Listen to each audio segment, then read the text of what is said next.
பாவலன் நிறைவா என்ன சொல்றீங்க? இல்லை, இப்போ ஹெச்ஆர்என்சியை பற்றி பேசும்போது நந்தகுமார் வந்து தேவையில்லாமல் வக்ஃபு வாரியத்தை வந்து உள்ளெழுத்து வர்றாரு. இப்போ இந்தியா முழுமைக்குமே மக்கள் தொகையில் பெரும்பான்மையானவர்கள் வந்து 80 விழுக்காடு வந்து இந்துக்கள் தான். சோ கால்டு ஹிந்துஸ்ன்னு நம்ம சொல்லலாம். அடுத்து வந்து சொத்துக்கள் வந்து இந்துக்கள் வசம்தான் அதிகமாக இருக்குது. தமிழ்நாட்டில் இந்து அறநிலையத்துறைக்கு சொந்தமான இந்த ஏக்கர் நிலங்கள் மட்டும் கிட்டத்தட்ட 4,7.78 லட்சம் ஏக்கர் நிலங்கள் இருக்குது. இந்த நிலங்கள் எல்லாம் உண்மைக்கே அந்த கோயில் முறைப்படி வந்து குத்தகைக்கு விடப்பட்டு குத்தகை எடுத்தவர்கள் வந்து முறையாக வந்து அந்த கோயிலுக்கோ அரசாங்கத்துக்கோ கொடுக்கறதே இல்லை. குத்தகைக்கு விடப்பட்ட அந்த நிலங்கள்லாம் யார் குத்தகைக்கு எடுத்தார்களோ அந்த கிராமத்தில் யார் வலுத்தவன், யார் வந்து ரொம்ப அதிகாரம் செலுத்தக்கூடியவன், அவன் வந்து காலங்காலமாக அந்த நிலங்களை வந்து வச்சு கையாண்டுட்டு இருக்காங்க. அது உண்மைக்கு அந்த கோயிலுக்கு அந்த வருமானம் வந்து சேர்றதில்ல, அரசுக்கு போய் சேர்றதில்ல. சொத்துக்கள் வந்து இந்து அறநிலைத்துறைக்கு தான் அதிகம்.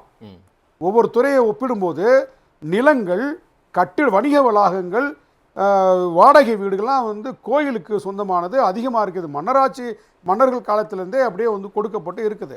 அப்போ அதனுடைய அந்த அறநிலைத்துறையில் இருந்து வரக்கூடிய வருமானங்கள் பல கோடி ரூபாய் வரனால வெறும் கோயிலை மட்டுமே மெயின்டைன் பண்ண முடியாது. அது மக்களுக்கான பயன்பாடாக இருக்கிறத நம்ம ஒரு கோரிக்கை. நம்ம அந்த அடிப்படையில் தான் நம்ம வந்து விமர்சனம் பண்ணுறோமே தவிர இன்றைக்கி தாவேக அரசுக்கு நாங்கள் ஆதரவு கொடுத்தோம் அப்படின்றதுக்காகவே ஒரு கருத்துலேருந்து மாறுபடக்கூடாது அப்படின்னு எந்த விதியும் கிடையாது. அது என்னுடைய நிலைப்பாட்டிலேருந்து நாங்கள் அந்த கருத்தை சொல்கிறோம். அதனால் வந்து மாண்புமிகு இந்த அறநிலைத்துறை அமைச்சருடைய இந்த கருத்து என்பது என்ன பொறுத்தளவுக்கு அது வந்து அவருடைய கருத்தில் நான் மாறுபடுறேன். அது நான் ஓடிட்டு இருக்கு. நீங்கள் தான் அதுக்கு பதில் சொன்னால் சரியா இருக்கும்னு நினைக்கிறேன். அமைச்சர் திரு வன்னியரசு இன்னைக்கு பேசும்போது பாஜக அரசு குறித்தும் பிரதமர் மோடி அவர்கள் குறித்து விமர்சனமாக பேசும்போது சபாநாயகர் குறுக்க பூந்து தடுத்துட்டாரு. இப்போ பாஜக அரசை விமர்சிப்பதையோ மோடி அவர்களை விமர்சிப்பதையோ இந்த அரசு விரும்ப மாட்டேங்குது. பேருக்கு மட்டும் நாங்கள் தான் உண்மையான பாஜக எதிர்ப்பாளர் அப்படின்னு காட்டிக்கிறாங்க, கொள்கை எதிரின்னு காட்டிக்கிறாங்கன்ற விமர்சனம் வருது. உங்கள் கட்சியை நோக்கி என்ன சொல்லிடுறீங்க?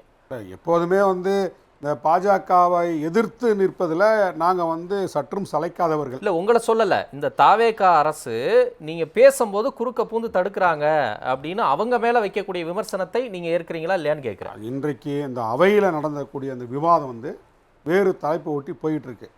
ஏற்கனவே வந்து அவர் நம்ம நந்தகுமார் சொன்னது போல வலுத்தவர்கள் வலுவில்லாதவர்களுக்கான ஒரு போட்டியாக தான் வந்து இன்றைக்கு வந்து சட்டசபை போயிட்டு இருக்கு. அந்த இடத்துல பாஜக முன்னிறுத்தி ஒரு விவாதம் வந்து தேவையற்றதா கூட சபாநாயகர் வந்து பார்த்துருக்கலாம். அந்த அடிப்படையில் இருந்து கூட இதை கையாண்டுக்கலாம். ஆனால் அவருடைய செயல்பாடுகள் என்பது பாஜகவுக்கு ஆதரவாக இருக்கிறது அப்படின்றதெல்லாம் நம்மளால சொல்ல முடியாது. அந்த ஏன்னா காங்கிரஸ் உள்ள வச்சிருக்காங்க.